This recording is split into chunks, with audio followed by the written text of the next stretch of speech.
Hello guys, welcome and welcome back to my channel. आज हम पढ़ेंगे modern and contemporary world history, जो दूसरी बुक है इसकी 1992 जिसका कोड है BA थर्ड ईयर की ये बुक है एनुअल सिस्टम में, और इसका कोड है हिस्ट A307। इसका टॉपिक नंबर 1 है वारसाई से लोकार्नो की संधि तक। ठीक है, वारसाई की संधि आप सभी को पता ही होगा। मैंने अपनी पिछले वीडियो में भी बताया था कि जो वारसाई की संधि है वो जो जीते हुए राष्ट्र थे उनके द्वारा जो हारे हुए राष्ट्र थे जर्मनी, उन पर थोपे गई थी। ठीक है, तो जी पहला है क्वेश्चन बनता है इसमें, प्रथम विश्व युद्ध के बाद फ्रांस में ने अपनी सुरक्षा हेतु अन्य देशों से कौन कौन से संधियां की थी, वर्णन कीजिए। अथवा में है वारसाई की संधि से लेकर लोकार्नो की संधि तक का व्याख्या कीजिए। अथवा में लोकार्नो की संधि पर टिप्पणी कीजिए। अथवा लोकार्नो की संधि की प्रमुख धाराओं का वर्णन करें। इस पूरे चैप्टर में सिर्फ एक ही क्वेश्चन बन रहा है जिसको आप अथवा करके देख रहे हैं कि इन प्रकार से प्रश्न पूछा जा सकता है आपसे। तो इसका उत्तर है फ्रांस की सुरक्षा की समस्या। तो जी जो लोकार्नो की संधि थी उसकी प्रमुख धाराओं में से एक थी फ्रांस की सुरक्षा की समस्या। प्रथम विश्व युद्ध में फ्रांस में मित्र राष्ट्रों का साथ दिया था। जो फ्रांस था उसने प्रथम विश्व युद्ध में मित्र राष्ट्रों को साथ दिया था, इसलिए वो भी विजयी राष्ट्रों में से एक था।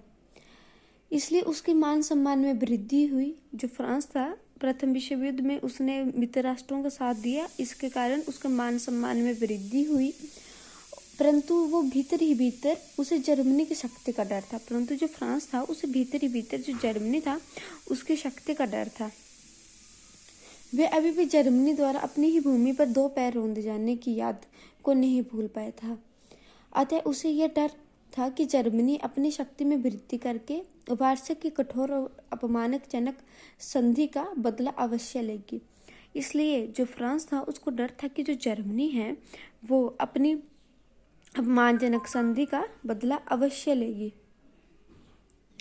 ठीक है, जो वारसाई की संधि थी उसका बदला अवश्य लेगी। और इसी कारण जो फ्रांस था उसने पेरिस सम्मेलन में अपनी सुरक्षा के लिए जर्मनी के विरुद्ध भौतिक गारंटी की मांग की थी। फ्रांस चाहता था कि रैन नदी के बाएं तट के प्रदेश को जर्मनी से अलग करके एक अलग राज्य बना दिया जाए जिस पर फ्रांस के प्रभाव में रहे, परंतु अन्य मित्र राष्ट्र फ्रांस को इस प्रकार की भौगोलिक गारंटी देने को तैयार नहीं थे।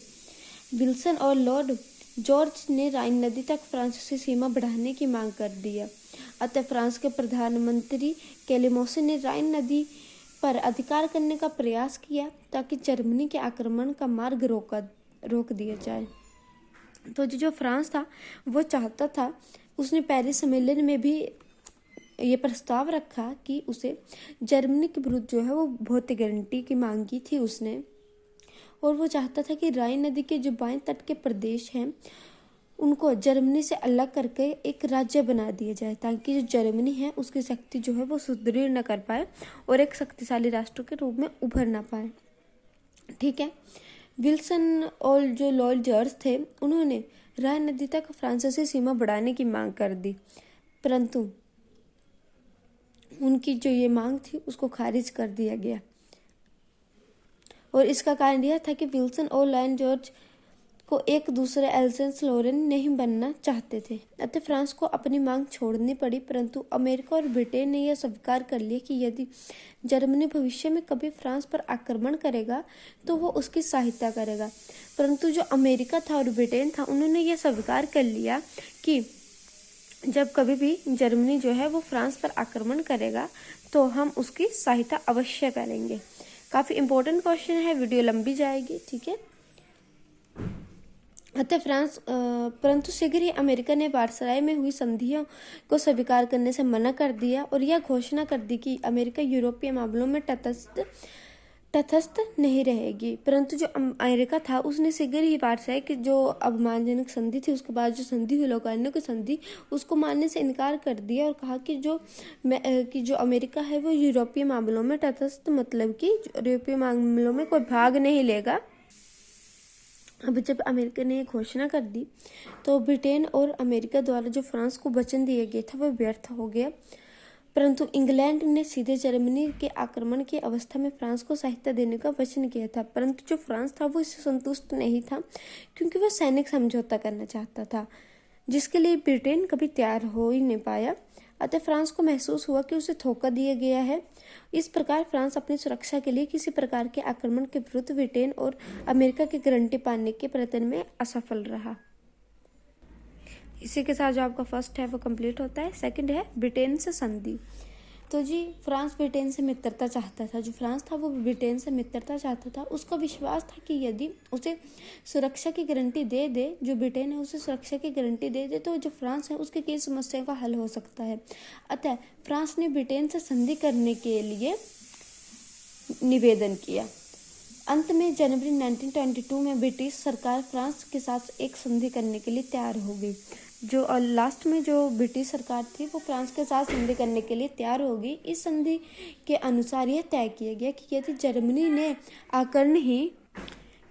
जर्मनी ने फ्रांस पर आक्रमण कर दिया, कि जर्मनी ने अचानक फ्रांस पर आक्रमण कर दिया, तो जो ब्रिटेन है वो शीघ्र ही फ्रांस की सहायता करेगा। तत्कालीन फ्रांसीसी जो प्रधानमंत्री थे वो इस संधि से संतुष्ट नहीं थे। जो ब्रिटेन के प्रधानमंत्री थे उनकी यह मांग थी,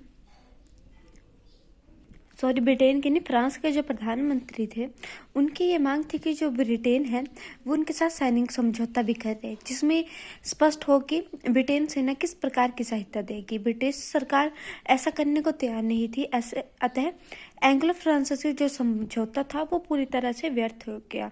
ठीक है, नेक्स्ट है बेल्जियम के साथ संधि। आपका सेकंड भी कंप्लीट होता है। थर्ड है बेल्जियम के साथ संधि। ठीक है, तो बेल्जियम के साथ ब्रिटेन से निराश होकर जो फ्रांस था उसने जर्मनी के आसपास के जो छोटे छोटे राज्यों थे उनके साथ मैत्रीपूर्ण संबंध बनाने की कोशिश की। इस प्रकार फ्रांस ने उनके अपने साथ मिलाकर गुटबंदियां स्थापित करना चाहता था। इस दिशा में पहला जो फ्रांस ने कदम उठाया वो था उसने बेल्जियम के साथ संधि करने का प्रयास किया। ठीक है, तो जो फ्रांस था उसने 7 सितंबर 1920 को दोनों देशों के जो सैनिक अधिकारी थे उनके बीच एक समझौता हुआ, जो फ्रांस और बेल्जियम के जो सैनिक अधिकारी थे। इसके अनुसार जो फ्रांस और बेल्जियम है उन्होंने जर्मनी के आक्रमण के समय एक दूसरे की सहायता करने का निर्णय लिया। इस सैनिक संधि से जो फ्रांस था उसे पश्चिम से सुरक्षा मिल गई, जर्मनी अपने पश्चिम भाग से। ठीक है, इसी की तरह आपका ये 3 टॉपिक खत्म होते हैं। फ्रांस की सुरक्षा की समस्या, ब्रिटेन से संधि और बेल्जियम के साथ संधि। ठीक है, नेक्स्ट हम करेंगे पोलैंड। नेक्स्ट वीडियो में पोलैंड से संधि, छोटा त्रिगुट, जिनेवा प्रोटोकॉल। ठीक है, अगर आपको ये वीडियो पसंद आई हो तो वीडियो को लाइक कीजिएगा, चैनल को सब्सक्राइब कीजिएगा और प्लीज़ अपने फ्रेंड के साथ शेयर करना ना भूलें। थैंक यू फॉर वॉचिंग और प्लीज़ मेरी वीडियो को शेयर कीजिएगा।